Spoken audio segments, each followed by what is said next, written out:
नमस्कार साथियों, आप सभी का बहुत स्वागत है। मैं हूं डॉक्टर महावीर जाखड़ और आप देख रहे हैं डॉक्टर एम हॉक्स।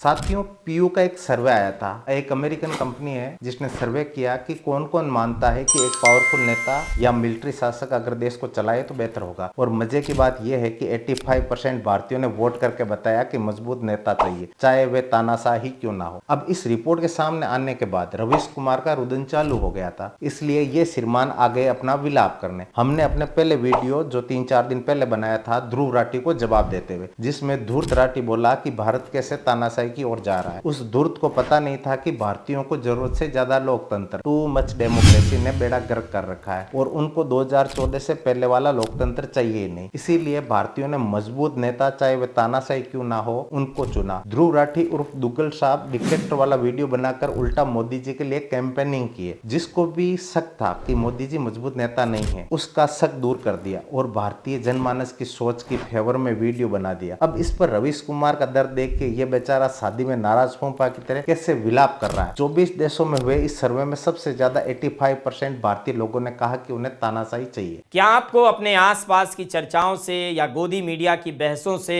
कभी लगा कि नौकरियों पर पहाड़ टूटने वाला है? इंजीनियरिंग की पढ़ाई करने वाले छात्रों की चुनौतियां बढ़ती जा रही हैं। बेरोजगार क्या करेंगे?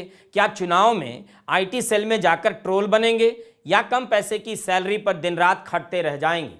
अब रवीश कुमार के शब्दों में, अब हम राजा रवीश कुमार हैं। नमस्कार, मैं राजा रवीश कुमार। आप लोग कब से तानाशाही पसंद करने लग गए? मतलब कुछ भी। तानाशाही को बालूशाही समझे हैं? ये कौन लोग हैं जो पीयू के सर्वे में गए थे और वो भी सर्वे करने वाली कंपनी अमेरिकन थी। ये कोई भाजपाइयों की कंपनी नहीं थी। लगता है मोदी ने इसको भी मैनेज कर लिया। लगता है इसने 2023 में 24 देशों का सर्वे किया और फिर देखिए ना जी, सबसे ज्यादा इंडिया के लोगों ने बोला कि उनको डिक्टेटरशिप चाहिए। इंडिया हमारे घमंडिया गठबंधन नहीं है। इन सर्वे करने वालों को सभी लोगों को जमाल गोटा पिला के वापस भेज देना चाहिए। और इनको पूछते कि डिक्टेटरशिप वाला ऐसा कौन सा काम बचा है जी जो यहाँ नहीं हो रहा। आपको पता भी है तानाशाह क्या होता है और आपके साथ तानाशाह क्या करेगा। मालूम तो कर लीजिए कि डिक्टेटरों ने क्या क्या किया है। अभी तो आप लोकतंत्र में सोच लिए जा रहे हो। तानाशाही चाहिए, तानाशाही में तो सोचना भी बंद हो जाएगा। क्या लगता है डिक्टेटर प्यार से डिक्टेट करेगा? बताइए जी। आप उसको डिक्टेटर बोलोगे तो सबसे पहले आपको ही चुप करा दिया जाएगा और आपको फिर जेल में डाल दिया जाएगा, जैसे मनीष सिसोदिया को डाला है। फिर भी आपको लगता है डिक्टेटर लाना है तो फिर ले आइए जी, अगर आपका इतना मन हुआ है तो।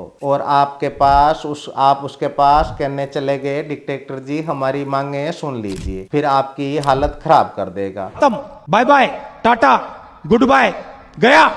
अब आप पूछोगे कि आपको कैसे पता? अजी हम तो 10 साल से अनुभव कर रहे हैं, हमारी मांगे पूरी नहीं हो रही। अच्छा रवीश जी, आपकी क्या मांगे थी? अजी हमारी क्या मांगे होंगी? वैसे हमको किसी बड़े न्यूज चैनल पर प्राइम टाइम में बकैती करने को मिल जाए और फिर हमारे मनपसंद की सरकार आ जाए और फिर हम हमारे टीवी चैनल की वर्षगांठ राष्ट्रपति आवास पर मनाएं। सारे मंत्री हमारे चैनल वाले फाइनल करें कौन मंत्री बनेगा जी और कौन नहीं। बस छोटी छोटी मांगे हैं, पर ये डिक्टेटर सरकार हमारा कहाँ मानेगी। हम अपनी मांगे लेकर गए तो हमको छित्रपोला करके भगा दिया और तो और हमारे टीवी चैनल मालिक को मनी लॉन्ड्रिंग जैसा छोटा सा काम भी नहीं करने दिया जा रहा। बताइए, ये इतनी छोटी छोटी मांगे भी हमारी पूरी नहीं कर रही सरकार। अब हम अपनी बात को आपको यूट्यूब के थ्रू कहने दो। चैनल तो वैसे भी अब बकैती करने के लिए हमारे पास बचा नहीं। और भाई तुम अगर हमें यहाँ भी बकैती करने से डिस्टर्ब करने लगे तो हमारा तो दाना पानी मुश्किल हो जाएगा। जाइए जी, जाइए, भागिए, हमें अपने पेट के लिए दाना पानी का जुगाड़ करने दीजिए। जाइए जी, मोदी को बोल के क्या यूट्यूब भी खरीद लीजिएगा, फिर हमारा क्या होगा भाई। जब तक यूट्यूब एक अमेरिकन कंपनी है तब तक हम बकैती करने दीजिए। क्या पता कोई धन्ना सेठ कब आ जाए और यूट्यूब को खरीद ले, हमारा तो दाना पानी बंद हो जाएगा। अब हम वापस आते हैं अपनी बकैती डकैती पर। जब किसी को डिक्टेटर कहलाना पसंद ही नहीं तो आप उसे क्यों डिक्टेटर कहने पर तुले हो। अजी, लोकतंत्र में भाषा भी लोकतंत्र जैसी होनी चाहिए। ये सीना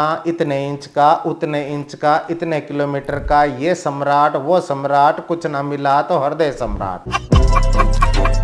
वैसे चाइनीज फोन तो आ रहे हैं देश में, अब चीन जैसा तानाशाह क्यों चाहिए। डिसाइड भी कर लिया है खुद को सजा देना है तो भाई देश पर तानाशाह क्यों थोप रहे हो। कोड़ा खरीद लाइए, रोज खुद को दिन में 100 कोड़े मारिए, रात में 400 कोड़े मारिए, उस पर थोड़ा नमक डाल लीजिए और साबुन की जगह गोबर से नहा लीजिए।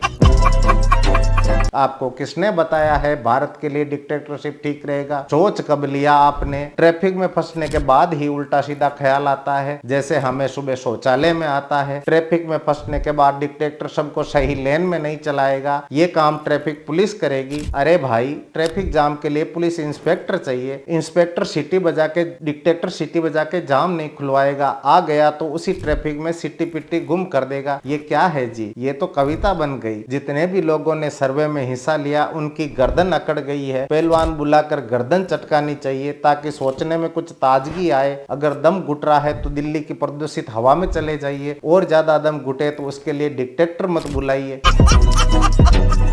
क्या हमें इस हवा में दम नहीं घुट रहा, या फिर गैस चैम्बर ही चाहिए तभी मानेंगे। अरे भाई, पूछने की जरूरत क्या पड़ी, तानाशाही चाहिए या नहीं। मैं कुछ पूछ रहा हूँ आपसे, आप बता ही नहीं रहे। जब इस डेमोक्रेसी में जज साहब जजमेंट लिखने के बाद पार्टी का झंडा पकड़ लेते हैं, इसे कोई रोकने वाला भी है, तो आपको डिक्टेटर क्यों चाहिए। राज्यसभा हो गया, लोकसभा हो ही जाएगा, अब क्या जजों को पार्षद का चुनाव लड़ाना है, जिसके लिए इंडिया में डिक्टेटर चाहिए। जिस किसी पीयू सर्वे में, जिस किसी ने भी पीयू के सर्वे में हिस्सा लिया है, वह हमारा वीडियो देखने के बाद हमसे संपर्क करें। बुलडोजर से घर गिरवाना है, नेता जेल में जा रहे हैं, विपक्ष खत्म हो रहा है, लोगों में मोदी का खुमार है, हमें बुखार है। नमस्कार, मैं राजा रवीश कुमार।